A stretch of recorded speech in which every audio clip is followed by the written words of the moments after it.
A conceptual revolution from behaviorism to cognitivism and embodiment. The cognitive revolution refers to a great conceptual transition within primarily psychology and philosophy, which took place gradually over a number of decades in the mid to late 20th century. What this revolution was substantively concerned with was the failure and gradual retreat of behaviorism, which had very rapidly become, from the beginning of the 20th century, the overwhelmingly predominant paradigm in psychology and, to a lesser extent, in the philosophy of mind. The argument I'm going to make here is that behaviorism was a very extreme form of empiricism, influenced by logical positivism in the philosophy of science and fundamentalist reductionism in physics. All these theories radically rejected the notion of mental constructs which are not thoroughly anchored in observable and verifiable entities and processes. This meant that behaviorism systematically tried to eliminate, for example, all the internal mental states posited by folk psychology. Cognitivism reversed this, accepting the reality and causal efficacy of inner mental states. Gardner and Lakoff and Johnson identified two distinct phases of the cognitive revolution.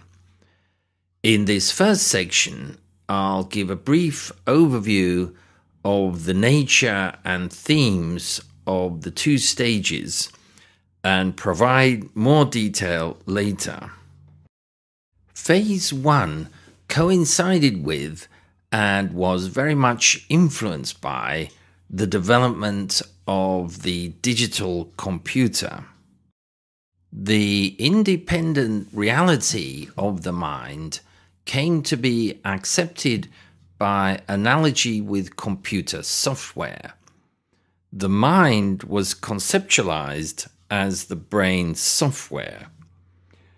Consequently, this first phase conceived the mind very much in terms of syntax, algorithms, and mathematical relations, to the neglect of biology and neurophysiology.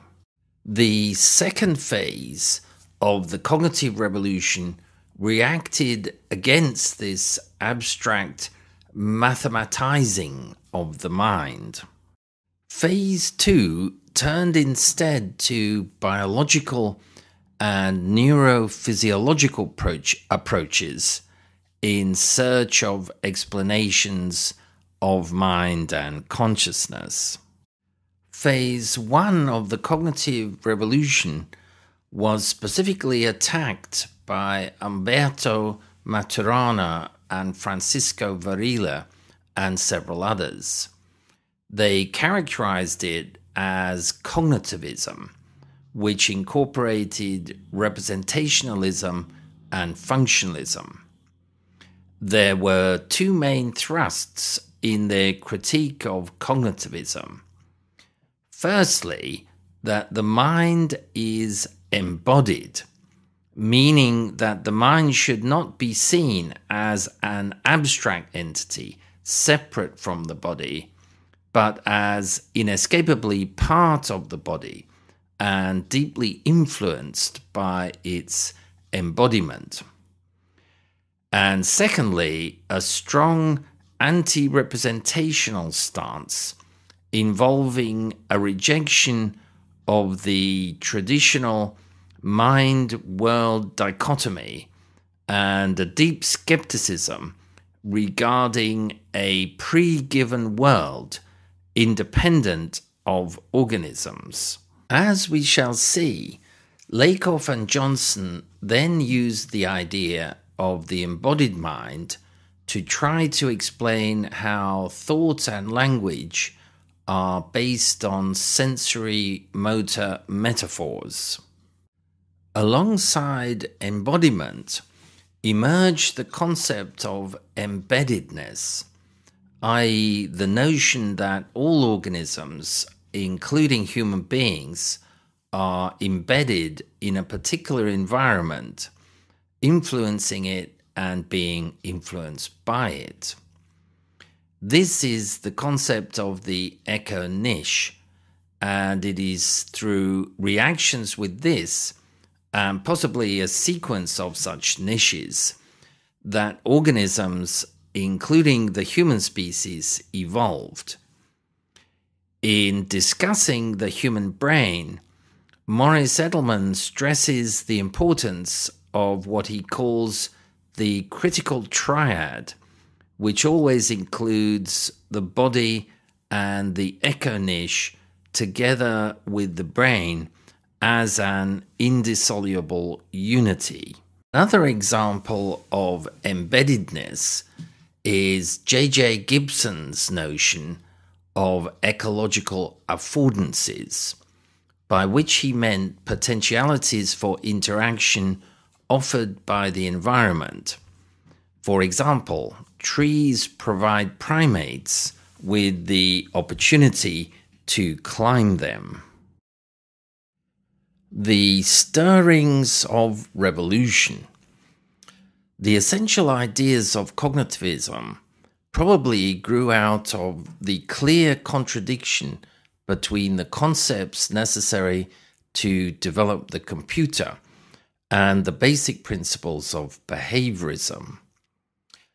Computer scientists, for example, had no problem designing and building intelligent machines based on goal setting and goal following, while behaviorists denied purpose to human beings.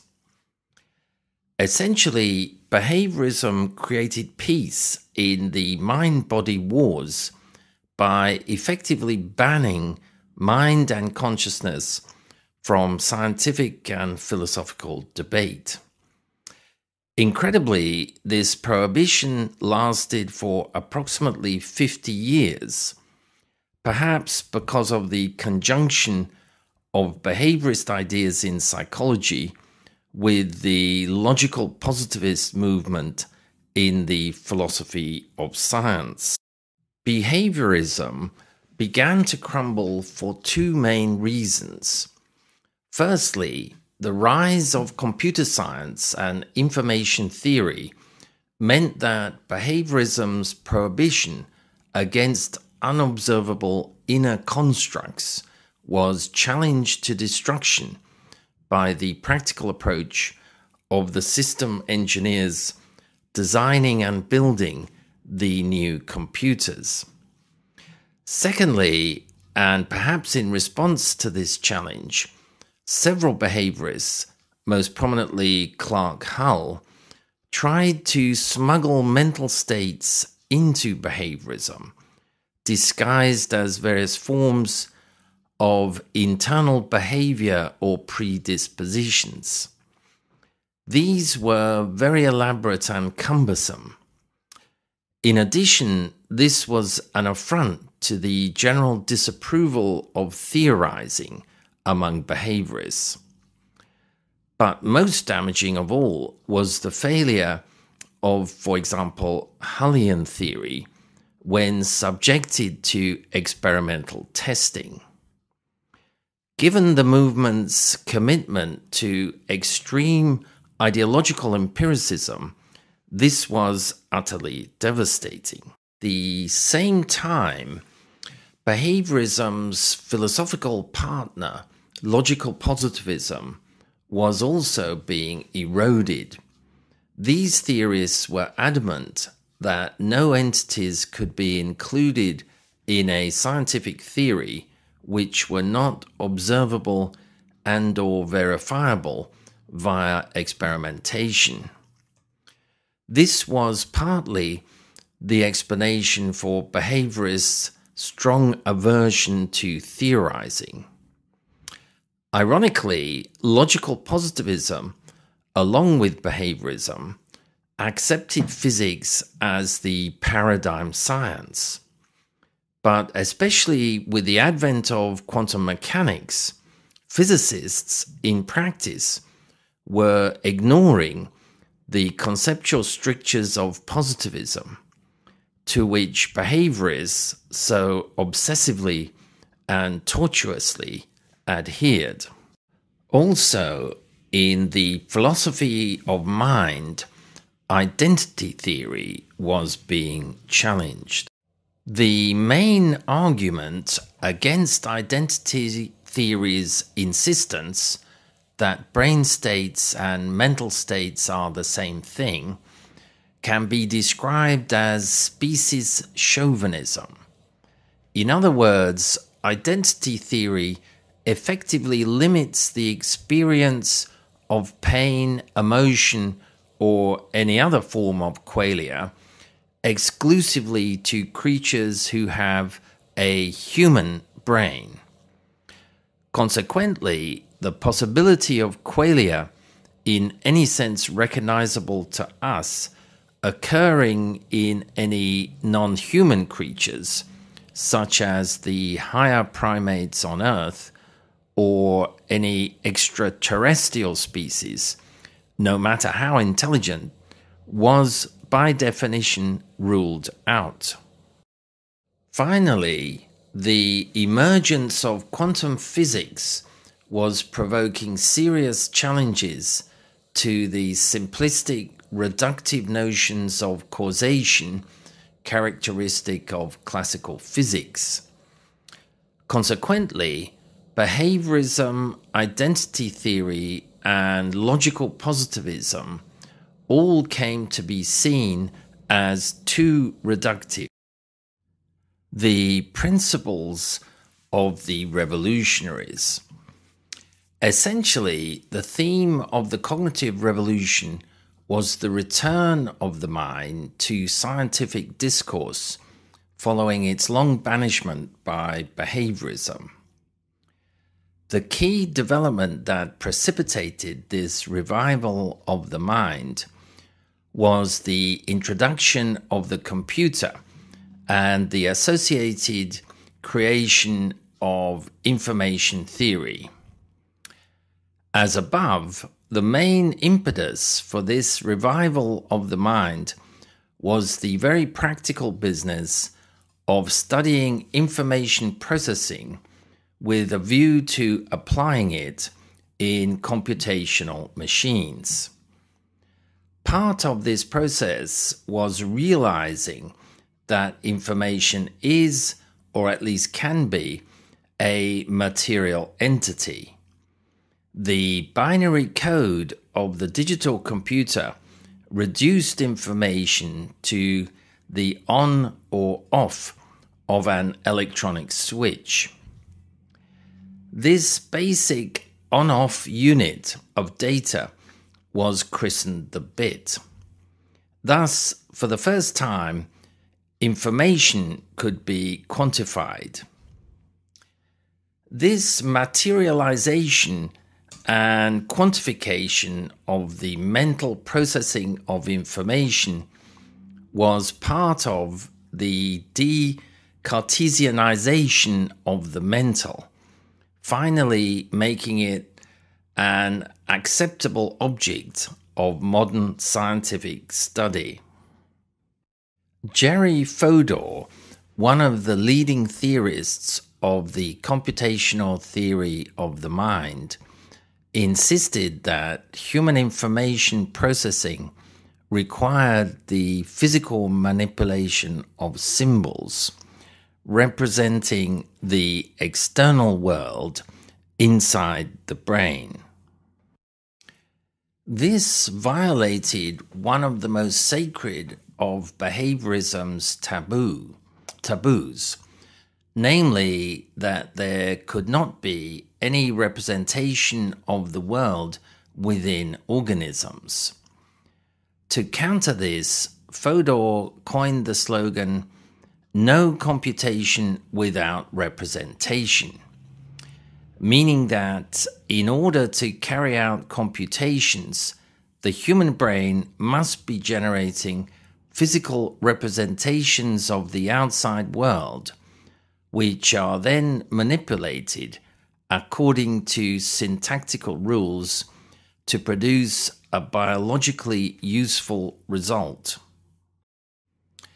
This was one of the ideas which broke down the behaviorist resistance against the innerness of the mind. This barrier had been erected to protect scientific discourse against Cartesian notions of an immaterial mind outside of space and time.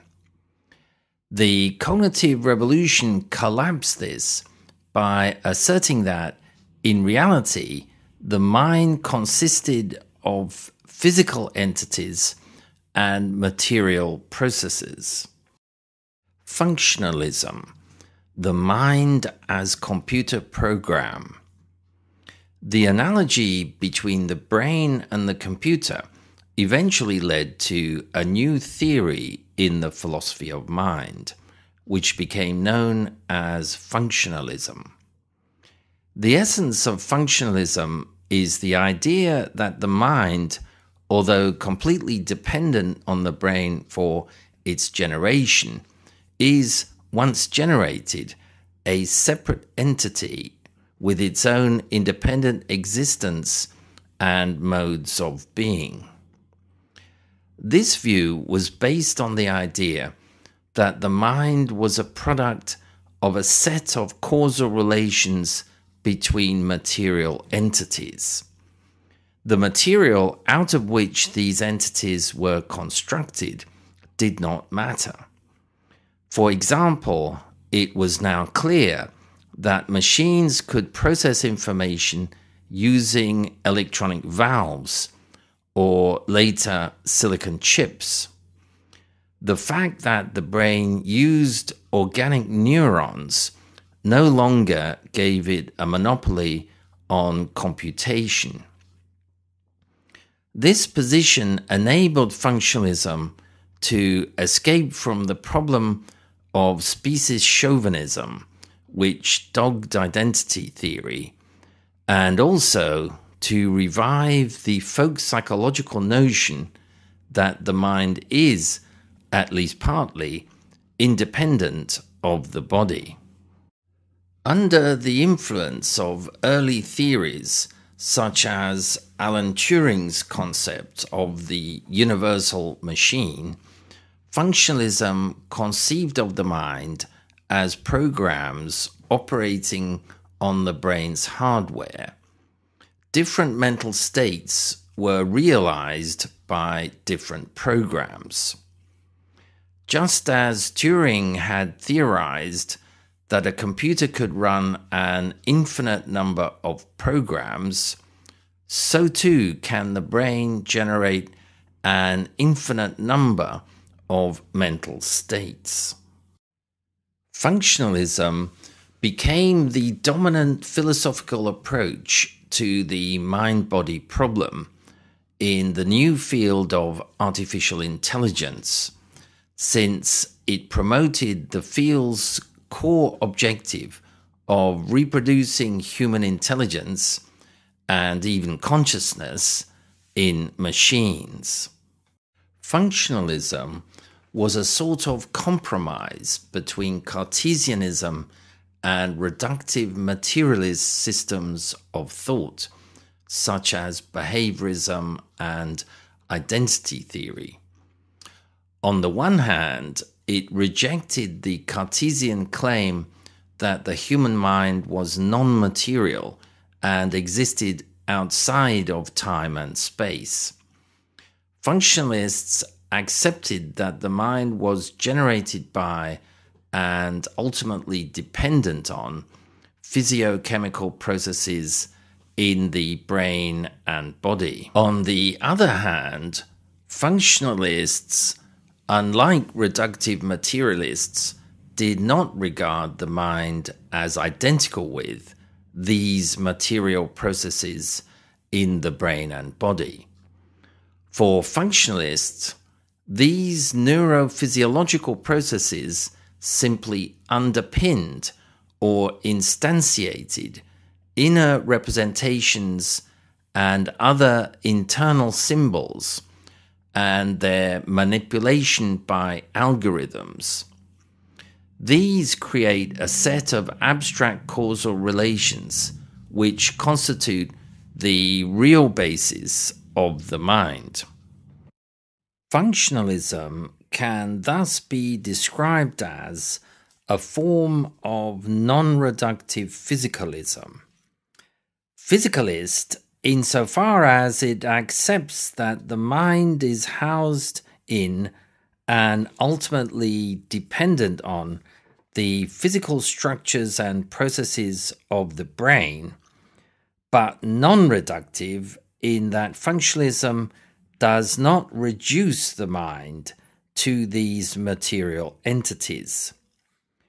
In functionalism, the mind has its own independent reality, separate from the brain. This explains why many researchers in psychology, artificial intelligence, and other fields have no interest in neurophysiology and/or brain anatomy. For these researchers, belief in functionalism means that they can study the mind without reference to or even knowledge of the brain and its workings. This assertion of the independent existence of the mind came as a great liberation from over half a century of intellectual domination by behaviorism and other reductive theories.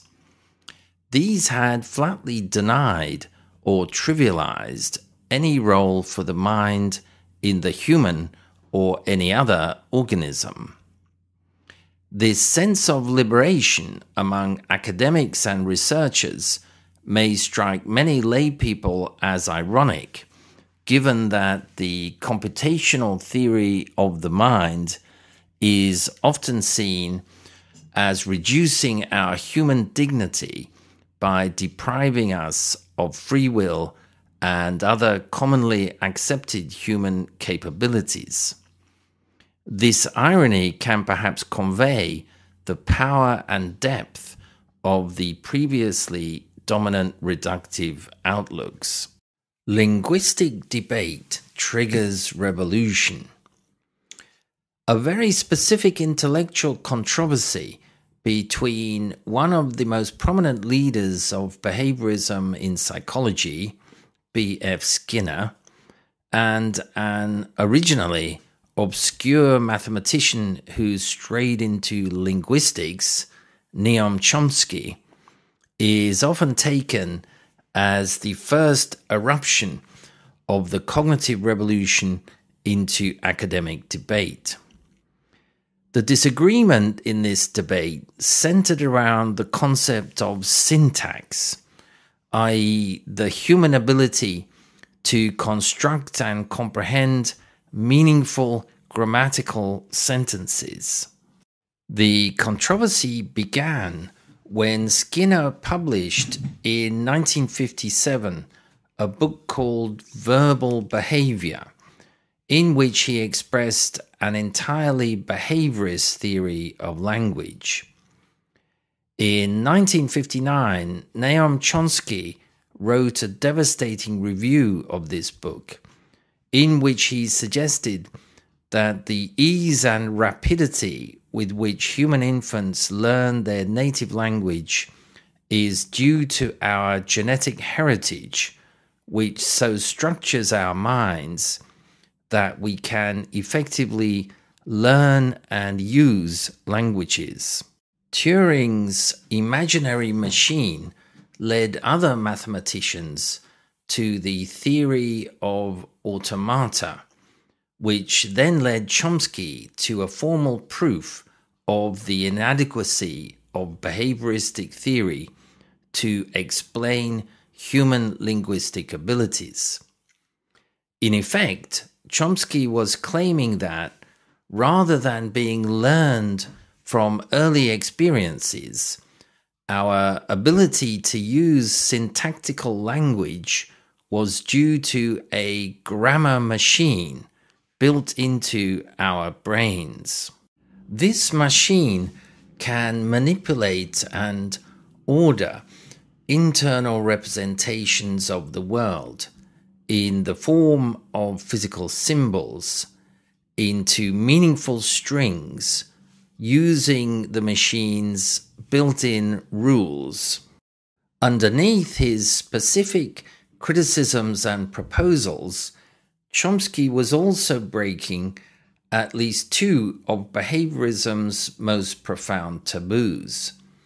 Firstly, against formulating any kind of abstract theory of the mind, and secondly, behaviorism's aversion to any form of speculation as to the internal structure of the mind, especially the positing of mental entities. Chomsky was one of the first theorists to think of the mind in terms of what later became known as the Swiss knife model. Rather than a single giant information processing system, the mind is made up of relatively independent mental organs or modules.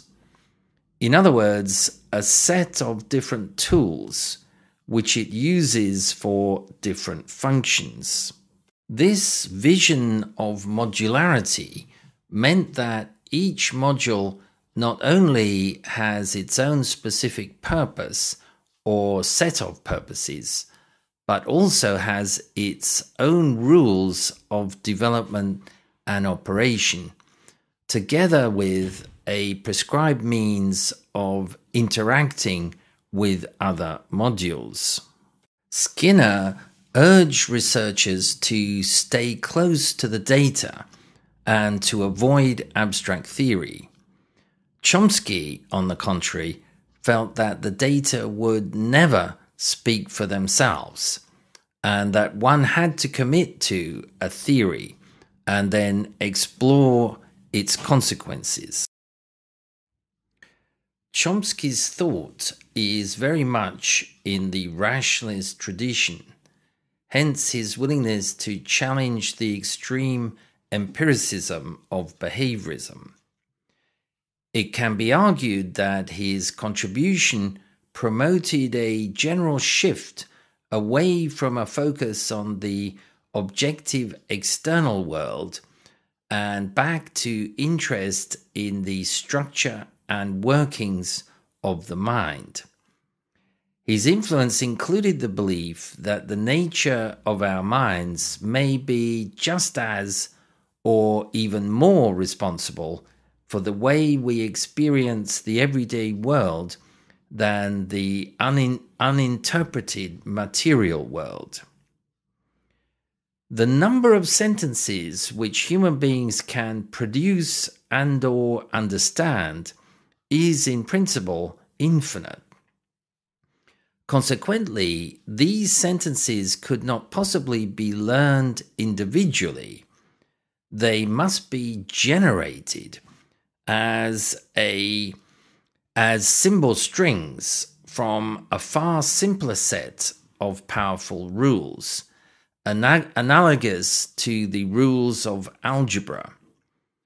Indeed, Chomsky has defined the task of linguistics as the discovery of a grammar, i.e., a set of rules that will generate all and only the correct sentences in a particular language.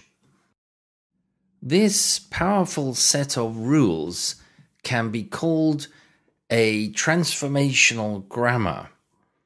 This contains and applies the rules of syntax, which constitutes the basic deep level of language. A transformational grammar is equivalent to a Turing machine, which is capable in principle of computing any function, and therefore has maximum explanatory power. The representations in the mind are produced by the structure of the mind, and therefore have only a symbolic relationship with entities out in the world. Therefore, they don't have any necessary resemblance to or reflect the forms of the external world. It's possible for a sentence to be both grammatical and meaningless, as in Chomsky's famous example of a nonsensical but grammatically correct sentence. Colorless green ideas sleep furiously. Chomsky's radically rationalistic and mentalistic approach became a major part of the foundations of the cognitive revolution.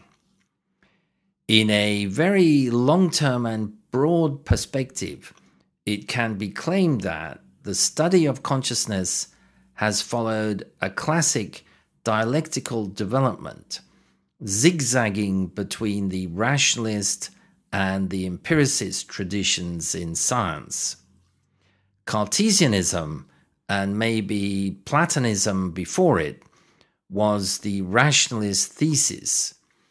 Behaviorism was the extreme empiricist antithesis, and the cognitive revolution is the rationalist synthesis. In addition to modularity, Chomsky was committed to two other conceptions of the mind which added to this synthesis. The first was mentalism, which is the belief that it is the existence of abstract structures in the mind which makes knowledge possible. The second was nativism, the belief that much of our knowledge is universal and inborn and does not require teaching or learning. Such knowledge is accessible to us simply by virtue of being human. The shortcomings of cognitivism. While the original breakthrough of the cognitive revolution may have been experienced by many researchers and theorists as a liberation from behaviorism, as time went by and the full implications of, for example, the computational theory of the mind became clear, cognitivism itself began to be seen as an oppressive constraint on more imaginative efforts to try to understand the mind and consciousness. Many, for example, reacted with aversion when computational purists such as Stephen Stich and others began to talk about completely eliminating psychology in favor of a pure science of syntax, in which personal human meaning, as it's understood, for example, in folk psychology, would be entirely absent.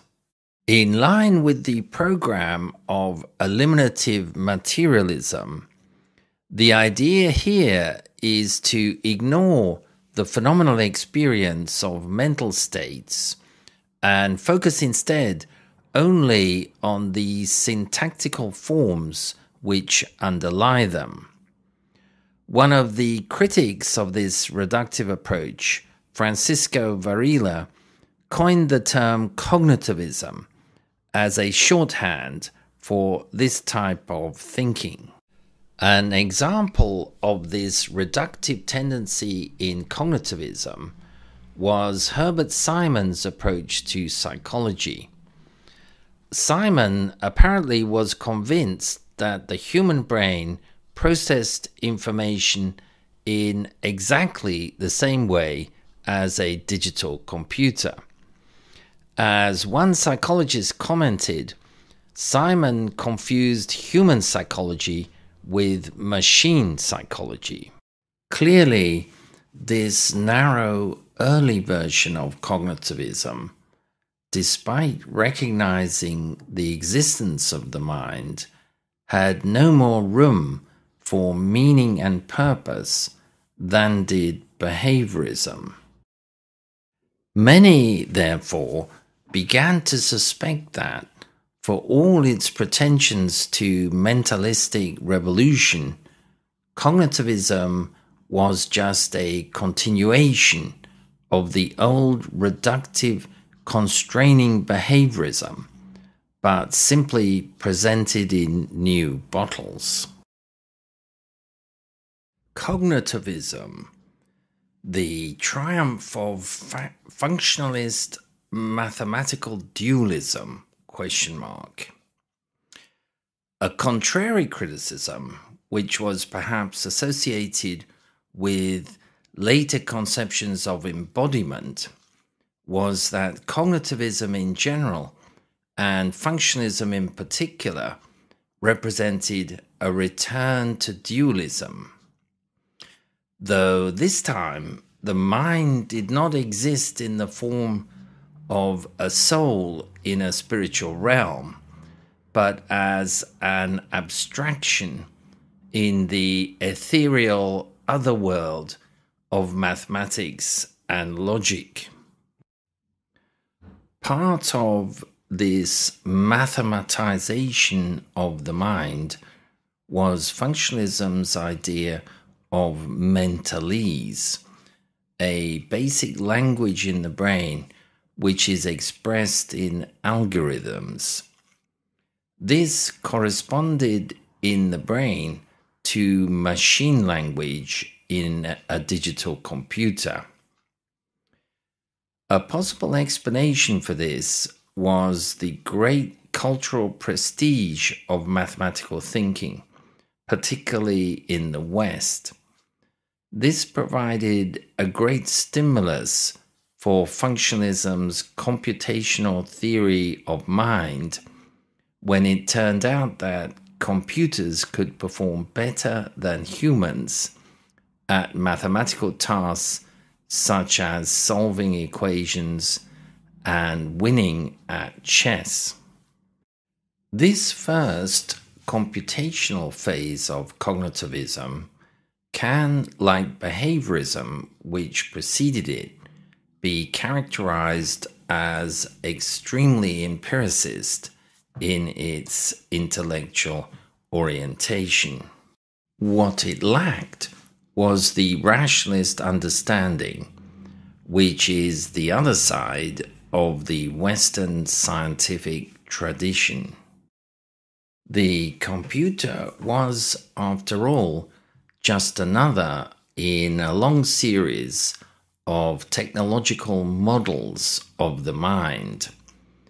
The most recent previous one was the telephone exchange, and before that, Descartes and others had been influenced by clockwork and hydraulic mechanisms. The philosopher Stephen Tullamin pointed to the flaw in this one-sided mathematical empiricism when he described how the Babylonians used their advanced mathematics to try to predict not just eclipses, but also earthquakes and volcanoes, thus clearly demonstrating a profound lack of understanding of the respective processes involved in these various phenomena. Gibson's Ecological Affordances. So where does human understanding, i.e. semantic meaning, come from? Searle's answer is not very illuminating. He refers simply to the causal powers of nervous tissue, a position he characterizes as biological naturalism. Searle concedes that exactly what these causal powers are has yet to be discovered. This turn to biology led to a dual focus on both the embodiment of the brain and the embeddedness of the body in the environment. Gerald Edelman commented on embeddedness as follows, quote, "Your body is embedded and situated in a particular environment, influencing it and being influenced by it. This set of interactions defines your eco-niche. It is well to remember that the human species evolved along with the brain in a sequence of such niches." End quote.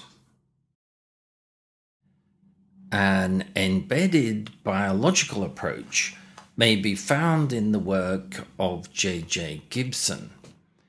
Like Searle, he rejected the computational model, even denying that information processing and representation are necessary for perception.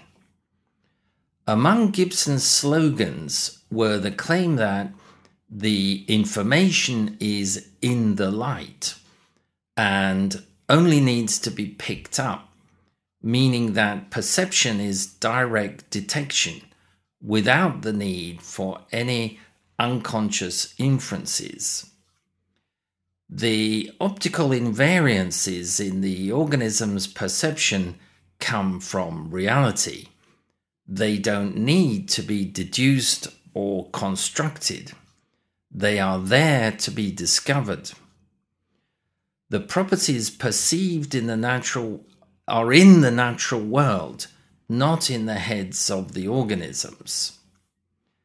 Like the embodiment theorists, Gibson also believed that motion and action are essential for perception to take place. A major concept introduced by Gibson was that of affordances, by which he meant potentialities for interaction offered by the environment and relative to the sensory motor capacities of the animal. Affordances, according to Gibson, define the meaning of the object involved, at least for that particular animal. Affordances occur when organisms of a certain sort encounter entities of a certain sort. An example would be primates encountering trees, which provide them with an opportunity for climbing. Phase 2. Undermining Cognitivism via Biology. Many critics have accused early cognitivism of a similar one-sidedness. John Searle, in particular, has attacked the digital computer as a model for the mind on the grounds that its information processing does not include anything that could be described as human understanding. Searle's main challenge, then, was to the lack of intentionality in computers. Intentionality being the philosophical term for the attribution of meaning to information, representations, and symbols. To more forcefully make his points, Searle devised a thought experiment, the Chinese room, which has become one of the most famous in the history of theories of consciousness. Messages in the form of sequences of Chinese ideograms are inputted on one side of the room. The operator inside the Chinese room does not speak Chinese in any conventional sense. Instead, he has an operating manual in English which tells him which Chinese ideograms to respond with according to which ideograms come in.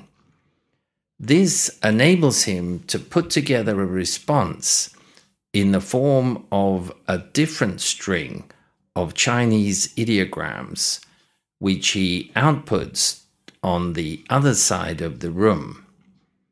This response is meaningful and comprehensible to the genuine Chinese speaker on the other side of the room.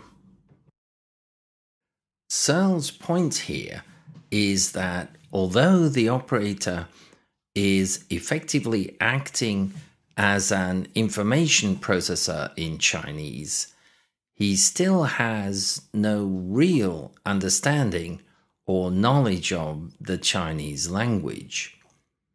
And by analogy, this is his critique of the computational model of the mind, i.e., although computers can simulate what goes on in the human mind, they have no comprehension of or even interest in the meaning of the mind's activities, which for human beings is the whole point. Geoffrey Gray expresses all this in a very clear and dramatic way in the following quote. "If you have ever learned Latin, you know how to take the stem of a verb and conjugate it. You can do this without any idea of what the verb means, or even if the stem doesn't exist at all. That's syntax without semantics. And that, critically, is what computers do. They conjugate strings of symbols without any knowledge of the meanings of the strings." This line of argument may appear to contradict a common way of describing computers, namely that they are systems for the processing of information. But in its everyday sense, information is information about something. It conveys meaning. But I have just asserted that computers cannot on their own compute meaning. The information they process is interpreted by human beings. For the computer itself, it is uninterpreted information. End quote, 2004. In other words, computers don't and can't have any understanding in any humanly meaningful sense of the word. Turning to embodiment, Edelman introduces the concept as follows, quote, "All activities of the brain depend on signals to the brain from the body and from the brain to the body. The brain's maps and connections are altered not only by what you sense, but by how you move. In turn, the brain regulates fundamental biological functions of your body's organs, in addition to controlling the motions and actions that guide your senses. These functions include fundamental aspects of sex, breathing, heartbeat, as well as the responses that accompany emotion." End quote. In the 1970s, two Chileans, Francesco Varela and Umberto Maturana, incorporated the idea of mind and cognition as processes into the notion of mind as embodied. Their theory became known as the Santiago theory of cognition. Fritjof Capra summarizes it as follows, quote, "The central insight of the Santiago theory is the identification of cognition, the process of knowing, with the process of life. Cognition, according to Maturana and Varela, is the activity involved in the self-generation and self-perpetuation of living networks. In other words, cognition is the very process of life. The organizing activity of living systems at all levels of life is mental activity. The interactions of a living organism, plant, animal, or human, with its environment are cognitive interactions. Thus, life and cognition are inseparably connected. Mind, or more accurately, mental activity, is immanent in matter at all levels of life." End quote. Varela and Maturana questioned the assumption of a pre-given world. Here, they use the metaphor of a secret agent being parachuted into a foreign territory and then having to try and find out everything he can about it. On the contrary, in their view, the world is entirely perceiver codependent. Organism and environment co-evolve together, influencing and being influenced by each other. Because organisms are very closely coupled by evolution to the environments they live in, such environments can never be foreign to them. In fact, the organism has a big part in creating its environment. Varela calls this bringing forth a world. Maturana took exactly the same position regarding the relationship between perception and external reality as the Copenhagen interpretation of quantum mechanics. In other words, he insisted that our perceptions of what we observe are all that we can be certain about.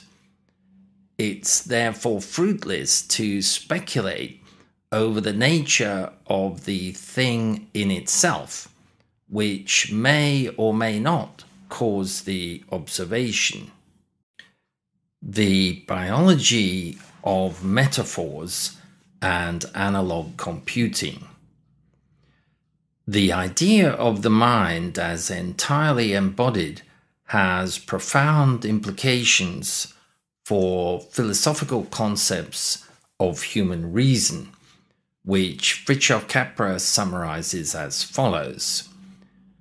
When cognitive scientists say that the mind is embodied, they mean far more than the obvious fact that we need a brain in order to think.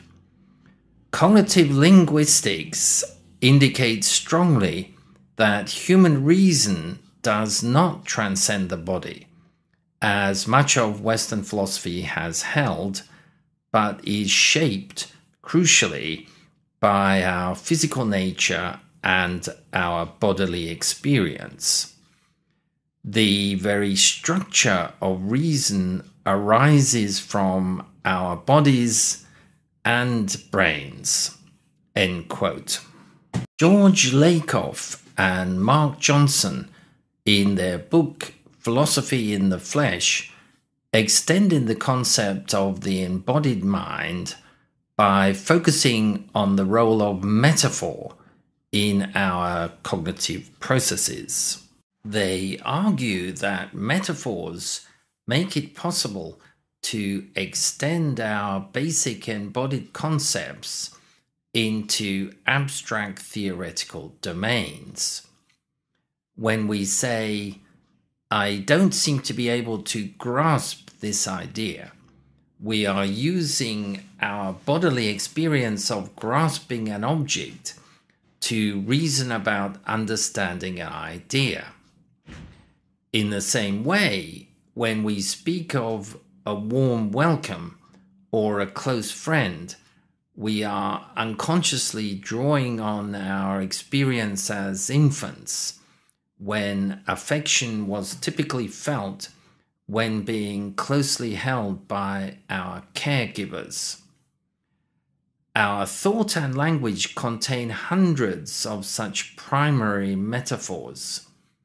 In our abstract thought processes, we combine these primary metaphors into more complex ones, which enable us to use rich imagery and subtle conceptual structures. Finally, another emerging area of research which undermined cognitivism was the field of computer brain simulation known as connectionism. This uses analog computers, also known as parallel processing computers, to create simulations of neuronal networks. Though in practice, the parallel processing is often generated on a digital computer. Analog computers have a number of features which are much more similar to the way neurons actually work than the simple logical gates of digital computers. Analog computers are composed of networks of units with signals free to follow many different parallel routes. Like Hebbian reinforcement in the brain, the routes that are used most, the signals become stronger and more powerful. Rather than being rigidly programmed to follow rules, as in digital computers, analog computers learn by using feedback to reinforce and weight the most effective signal pathways in their networks. This challenges cognitivism's digital view of brain functioning, in which symbols are manipulated only by the rigid rules encoded in predetermined algorithms.